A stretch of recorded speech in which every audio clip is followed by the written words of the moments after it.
Hey, good morning. Yes, it is. It is the weekend, right? It's Saturday morning, June 21st of 2025. Yeah, I got a candy in my mouth. So, what are we talking about today? Well, in order not to bore you all, someone asked of how we got started. So I thought I would just do a kind of a quick over of how we became about and how we ended up where we are. So stay tuned.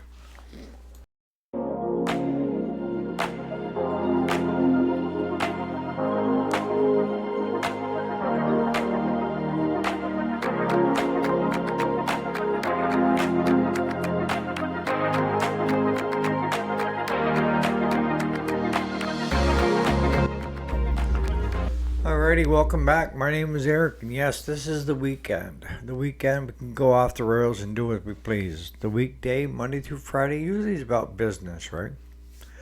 But we're going to kind of carry it over in today as well, because, there's a lot of people that tell me, well, it's easier said than done. And you're totally 100% correct.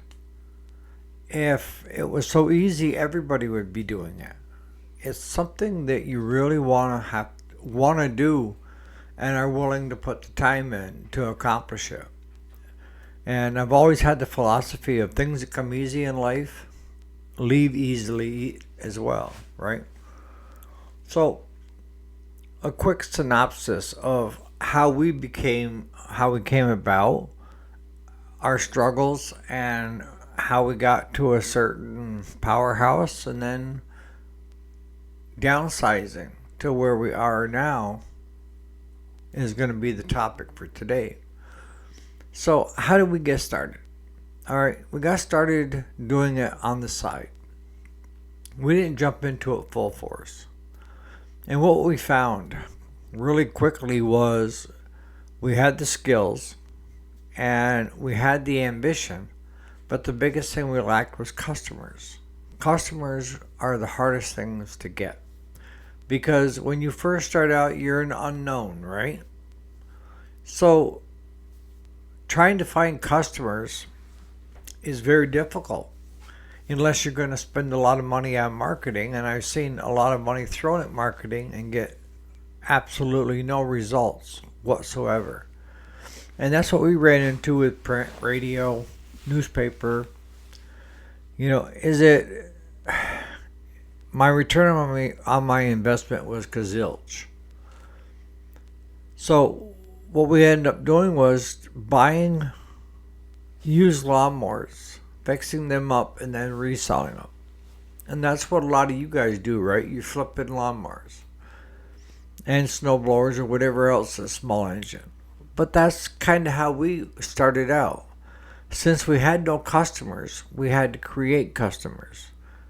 And when I say create customers, what we ended up doing was we went around to the other small engine repair businesses in the area and asked about their overflow of used equipment, the used lawnmowers and so forth that they really didn't want to dick around with, right? So what I ended up doing was we would buy whatever their overflow was, haul it back to our little heifer barn because I was a retired dairy farmer.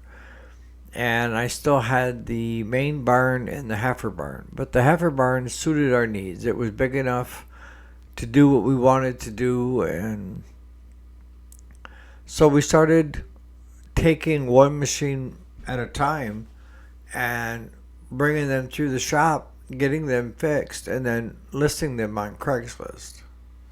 And it was a slow process, that some of them we could profit by $200-300, and that was, we weren't looking at $100 an hour labor. We were learning as well. So that's why I say in the learning phase, you can't charge your customers the actual time you spent because it's not fair to them and it's not fair to you. You need to learn how to do these things and become efficient at it. And the more efficient at it, the better you are doing things, right? And that's the expectation. So if somebody brings a lawnmower to have you service it and it takes you 3 hours to service it, when it takes a normal tech half an hour, 45 minutes, it's not going to fly billing them 3 hours at $100 and some an hour, because in all actuality, it shouldn't take that long. So that's how we first started out. Instead of trying to find customers, which were hard to do, we started redoing equipment, fixing it, and then reselling it. And we started kind of getting bigger and bigger, right? And then all of a sudden, customers started hearing about us while we were doing this. And we would have people show up and we'd fix their machine right there, and they could take it right home with them if it wasn't anything too serious. But we weren't stocking any parts. We couldn't afford to at that point. And then I started working, because you have to, if you're going to be in business, you need to come up with a name. You need to get a tax ID. You need to get all these fancy dancy stuff. And you want to make sure you're zoned correctly, right? In our area, the zoning is very relaxed. You could have it however you want it, wherever you want it. And as long as you aren't impeding on your neighbors, nobody cares. So I created the name Northern New York Parts because we were in Northern New York and it was going to be a parts business, right? And what I found was, in order to get customers' machines fixed, I would call one of our local dealers, and they had a sheet in it. They wouldn't put the order in until Friday. And sometimes if they didn't have a big enough order, they would hold it over until the following week. So it could be a couple of weeks waiting on parts to get stuff fixed. Well, if it's sitting out there and it's not getting fixed, you're not getting paid, right? And the customer is getting more irate because they want their machine back. They want it fixed. So I made up my mind that I need to get set up with the distributors.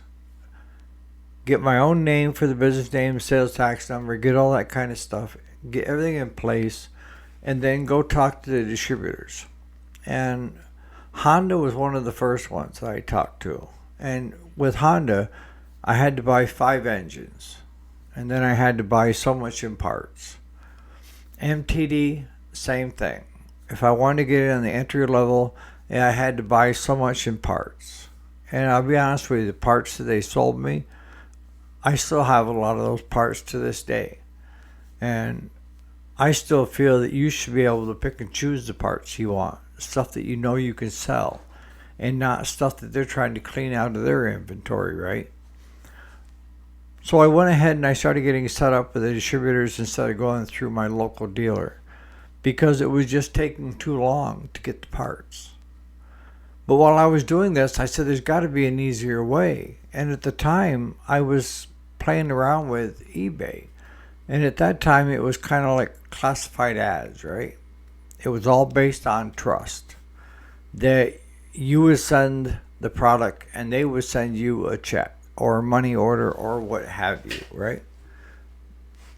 That's the way it worked.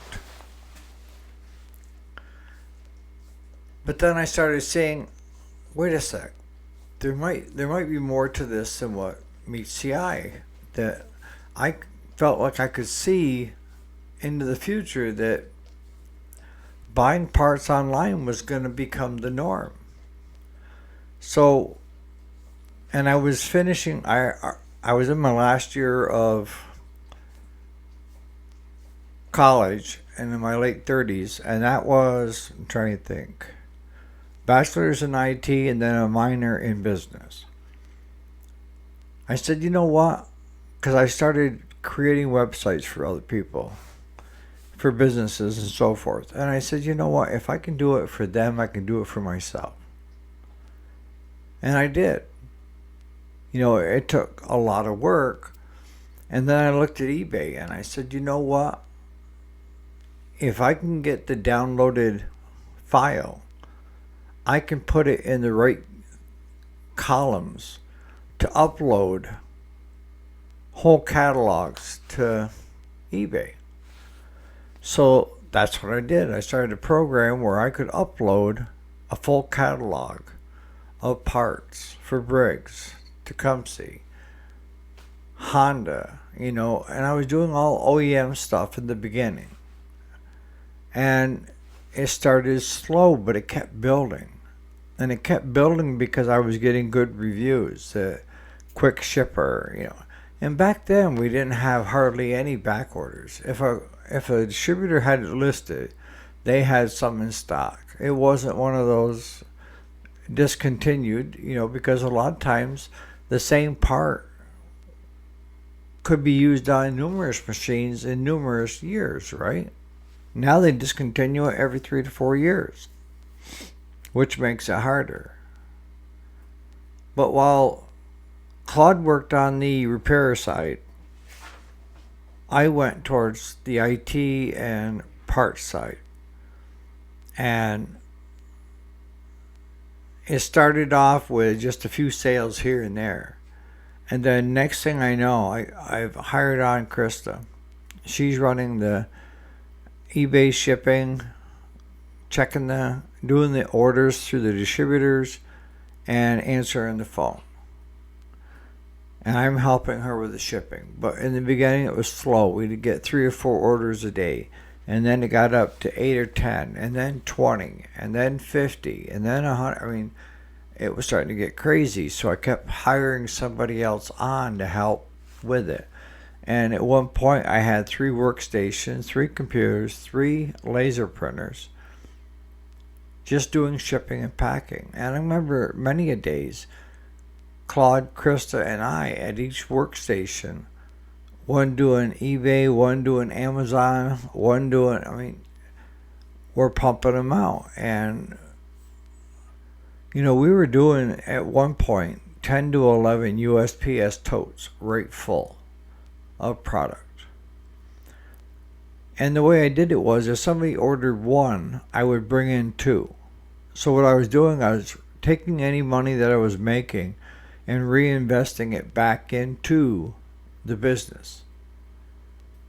Because the biggest thing I found, and that was the problem I had, is if I wanted a part, I wanted it yesterday, not 2-3 weeks out waiting for it to come in. I like it in a couple of days. So what we ended up doing was, the more we did this, the bigger the inventory got, right? And we had gotten it to the point of having so much inventory, we were shipping same day. And we got a reputation for that, getting stuff in and out quickly. Now, all good things must come to an end, but it was a personal thing where I just said, I'm getting up in years, now it's time to start slowing down again. I ran with the dogs. I had a great time, but do I want to continue this? So we decided, because I can tell you, Amos, you can chime in, that sometimes employees, even the greatest employees, can cause a lot of problems. And in-house bickering and, being jealous of one another. And it's just the dynamics of it. But I ended up deciding, you know what? I really don't need all this headache. I'm going to tone it down to just Claude and I. Krista, she wanted to go on to nursing, so it was an easy one with her. She went with my blessing. She was a stellar employee as well as a great niece. The others were great too, but not like Krista. But that in a nutshell tells you, we started off trying to get customers, and that's why I say start off nights and weekends trying to build the customer base, because that's going to be your hardest thing to get, and that's what's the most important part to a business, is getting customers. So when we took it part-time to full-time, we already had built up our customer base so that we had a lot of regulars returning to us every year. And that's what you have to do with your business, is start it manageable and build on it and build more customers into it. It's not like the baseball movie where if you build it, they'll come. I tell you, it takes a while to get your name out there. And I'm talking a year, years, a couple years. If you're able to step in and buy somebody else out and they're doing really well, I mentioned yesterday that the best thing you can do is hire that person on for a year and to allow them to teach you how they treat their customers. And you better keep your ears open and your mouth shut and listen and watch. And then find your approach, just like he or she is giving their approach, so that you have the concept down that your customer is number one. But in the same sense, you're not going to have your customer telling you how to run your business. You're not going to sit there and get into a shouting match with the customer. That ain't going to fly. And if a shop's been in business very long, they've already weeded out the bad ones. And they're concentrating on their good customer base. There's no set thing that says if you buy out a business that their customer base is going to stay with you. Not even close. If you're an unknown, the best way to become a known is to have that owner stay with you for a year working together. So as the customers come through, he's introducing you as the new owner. And that things aren't going to change much. That things are going to be good, and that's how you can transition it to have longevity. If you just simply buy them out and you think you're going to be rolling in money because they were, you're terribly wrong. And you may have crickets when it comes to people coming to your shop to get work done because you're an unknown. Doesn't matter you bought that business out. Everybody will know that the old owner had got out of it, and they're probably looking for other places to take their stuff instead of staying with you. Unless that owner is still there. You see what I'm saying? But I'm going to start wrapping it up. Today's not going to be a long video. It's more so to let you know that a lot of things that I tell you come from past experience. It's things that I've tried. It's things that I've tried and didn't work, and it's things that I tried and it did work. There's certain things in life that you're still going to have to go through to get a good learning lesson. It's easy for someone to tell you not to do it, but until you finally do it and find out that wasn't a good idea. You know what I'm saying? But my hopes with this channel is that everything is free. There's no catches. Everything is free. All my advice, all the comments from all of you, giving other people advice is all free. There's no catches. There's no sponsors. There's no iota. My hopes is that it would help at least one person.